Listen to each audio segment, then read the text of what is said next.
12 Februari 1941, seorang jenderal Jerman bersama dengan pasukan ekspedisinya tiba di kota Tripoli, Libya. Untuk menyambutnya, pasukan Italia berbaris rapi dan memberikan hormat. Mereka tampak menghormatinya, sekalipun jenderal Jerman yang satu ini sebenarnya merupakan musuhnya 24 tahun yang lalu, pada pertempuran Carporeto. Saat Perang Dunia Pertama, sang jenderal masih menjabat sebagai letnan Jerman. Ia dan pasukannya berhasil menangkap kurang lebih 1.500 tentara Italia di Gunung Matajur. Beberapa waktu kemudian, ia dan pasukannya kembali berhasil menangkap kurang lebih 9.000 pasukan Italia. Keberhasilan demi keberhasilan membuat reputasinya melambung tinggi.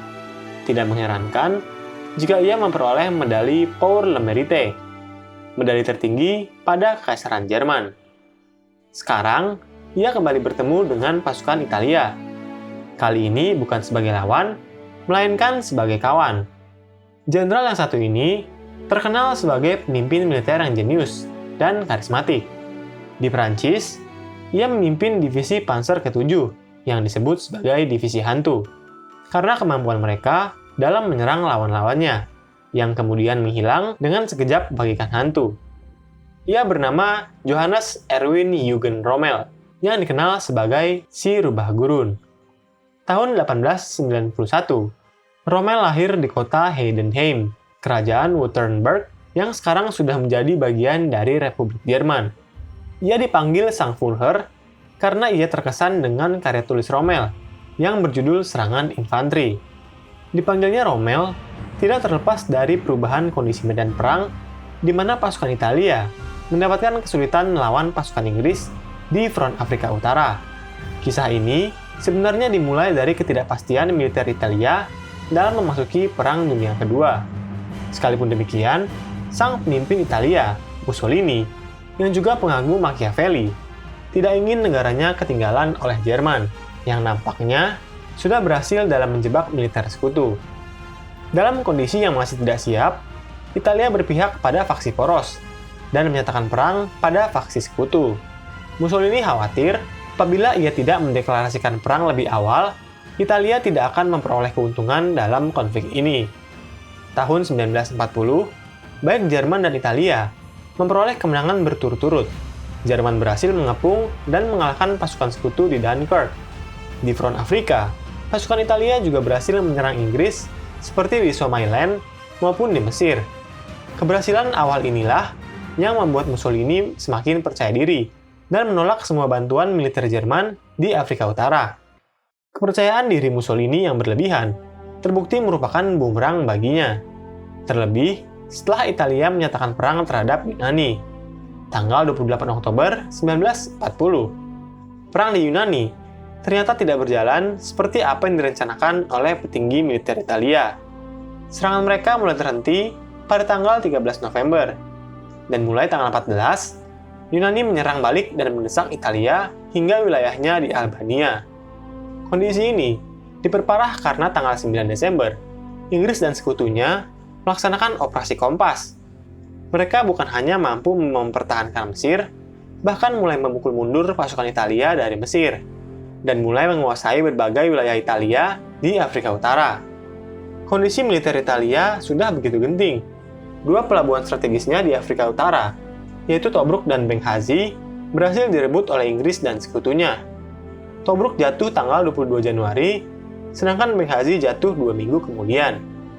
Sekarang, pasukan sekutu sudah mulai mendekati Tripoli, yaitu ibu kota dan pelabuhan di Libya. Tripoli merupakan kunci pertahanan dari faksi poros. Dari pelabuhan Tripolilah, persediaan dan logistik didatangkan.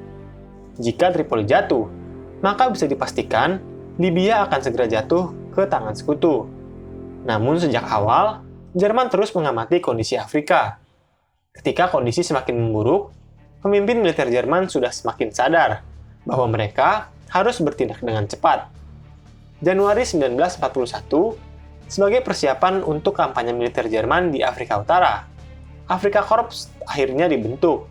Afrika Korps merupakan pasukan yang ditugaskan secara khusus di front Afrika Utara, yang dipimpin langsung oleh Erwin Rommel. Sekalipun Rommel dan Hitler memiliki kedekatan pribadi. Namun kedua pemimpin ini memiliki watak yang jauh berbeda. Tidak seperti Hitler, Rommel sangat peduli pada pasukannya. Ia percaya bahwa setelah perang, Jerman akan membutuhkan banyak orang. Karenanya, ia berusaha untuk mengurangi jumlah korban. Rommel juga dikenal sebagai pemimpin yang suka mengambil keputusannya sendiri. Ia suka mengabaikan keputusan seniornya apabila ia tidak sependapat dengan keputusan dari senior tersebut. Sejak Perang Dunia Pertama, Rommel dikenal sebagai pemimpin yang selalu berada di depan bersama pasukannya. Sikapnya ini kelak membuat Afrika Korps menjadi sangat loyal pada Rommel. Sun Tzu pernah berkata, "Seranglah ketika ia tidak siap, dan muncullah di tempat yang tidak disangkanya." Kalimat dari buku Seni Perang ini sepertinya cocok dengan strategi perang si rubah gurun. Bagaimana tidak, Jenderal Archibald Wavell, panglima tertinggi sekutu di wilayah Timur Tengah, tidak pernah menyangka betapa dahsyatnya Rommel dan Afrika Korpsnya. Sekalipun ia selalu mendapatkan pasokan intel tim pemecah kode yang menyimpulkan kekuatan Rommel yang lebih kecil dibandingkan dirinya. Rommel berhasil menghajar Inggris, khususnya saat Inggris belum siap dalam menyerang. Selain menggunakan taktik Blitzkrieg, Rommel juga gemar menggunakan elemen kejutan dalam menyerang musuhnya. Ia biasanya menaruh tanknya di tempat-tempat yang tidak terduga dan menunggu musuhnya untuk datang. Ketika konvoi musuh sedang berjalan, mereka menyerang konvoi lawan dengan gencar. Hal ini membuat Jerman hanya menderita sedikit korban dalam serangan tersebut. Salah satu tokoh yang paling gemar memanfaatkan reputasi Rommel adalah Joseph Goebbels, yang menjabat sebagai Menteri Propaganda Jerman. Baginya, Rommel merupakan alat propaganda yang sangat efektif bagi masyarakat maupun militer Jerman. Propaganda dan media yang dibuat oleh Goebbels berperan besar bagi reputasi Rommel, yang membuat nama Erwin Rommel semakin dikenal dengan luas, baik di Jerman maupun di kalangan lawan-lawannya. Salah satu efeknya adalah kita dengan mudah melihat aksi-aksi Rommel yang tertangkap kamera, baik di Afrika maupun di Perancis, hanya dengan mengakses internet maupun di media lainnya. Banyak orang terkesan dengan kemampuan si rubah gurun. Perwira Jerman yang satu ini seakan tahu cara memanfaatkan berbagai kesempatan. Salah satunya adalah Flak 88 anti-aircraft gun milik Jerman, yang berhasil diubahnya menjadi senjata anti-tank. Kemampuan Flak 88 anti-aircraft gun untuk menembak jarak jauh secara akurat dengan kekuatan yang besar menjadi salah satu kunci kemenangan Rommel pada operasi Battle Axe. Tank Matilda, yang selama ini menjadi masalah besar bagi pasukan Italia dan Jerman, berhasil ditumpas dengan sangat mudah oleh Flak 88. Dari 18 tank Matilda yang hancur, 15 diantaranya diakibatkan oleh tembakan dari Flak 88. Hal ini menyadarkan para pemimpin militer Inggris bahwa mereka telah mendapatkan lawan yang bukan hanya pintar, namun juga mematikan. Satu persatu wilayah Italia yang berhasil dikuasai Inggris akhirnya diambil kembali oleh Rommel. El Aghelia diambil 24 Maret 1941, sedangkan kota pelabuhan Benghazi berhasil diamankan pada 3 April 1941. Terlepas dari karakter Rommel yang terlihat sebagai dewa perang, Rommel tetaplah manusia biasa yang memiliki kelemahan. Salah satu kelemahan Rommel adalah sifatnya yang cenderung agresif. Ia sadar akan pentingnya sumber daya minyak dalam perang modern. Oleh karenanya, ia ingin secepatnya untuk mengalahkan pasukan sekutu dan menguasai ladang minyak di Timur Tengah. Selain itu, militer Jerman juga menaruh perhatian penting akan Suez Canal. Karena apabila mampu menguasainya, ini berarti Jerman akan memutus akses sekutu terhadap wilayah koloni dan persemakmurannya di wilayah Asia. Sekalipun kedatangan Erwin Rommel berhasil memulihkan kembali semangat dan kemampuan tempur dari faksi poros, namun keberuntungan Rommel sepertinya memiliki batas. 21 Juni 1942, Rommel dan pasukannya merebut kembali kota pelabuhan Tobruk. Namun serangan mereka terhenti di kota El Alamein, pertahanan terakhir dari faksi sekutu, yang jika ditembus, memungkinkan faksi poros menyerang pelabuhan Alexandria, ibu kota Kairo, dan bahkan Suez Canal. Selama di Afrika, Syurba Gurun memang belum pernah menemukan lawan yang seimbang. Ia bahkan dapat mengalahkan lawan-lawannya yang mampu memecahkan sandi komunikasi Jerman.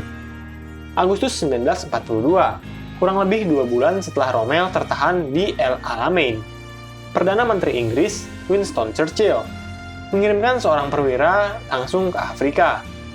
Berbeda dengan Rommel yang cenderung agresif dan mengandalkan manuver dalam menyerang, perwira yang satu ini cenderung lebih sabar. Saat pertama kali tiba di Afrika Utara, Rommel melihat pasukan Italia telah kehilangan semangat dalam bertempur. Namun kedatangan Rommel berhasil mengubah segalanya. Saat perwira yang satu ini pertama kali tiba di Afrika Utara, ia juga melihat banyak di antara pasukan sekutu yang sudah putus harapan karena berkali-kali dikalahkan oleh Erwin Rommel. Namun, berkat ketangguhan dan analisa mendalamnya, perwira yang satu ini berhasil membuktikan bahwa ia adalah rival utama dari si rubah gurun. Namanya adalah Bernard Law Montgomery. Kisah pertempuran mereka akan segera kita lihat di episode mendatang dari kisah Erwin Rommel. Hai, bantu kami dalam memproduksi lebih banyak konten sejarah dengan mengklik tombol subscribe. Dan jangan ragu untuk memberikan saran, komentar, atau pertanyaan. Terima kasih.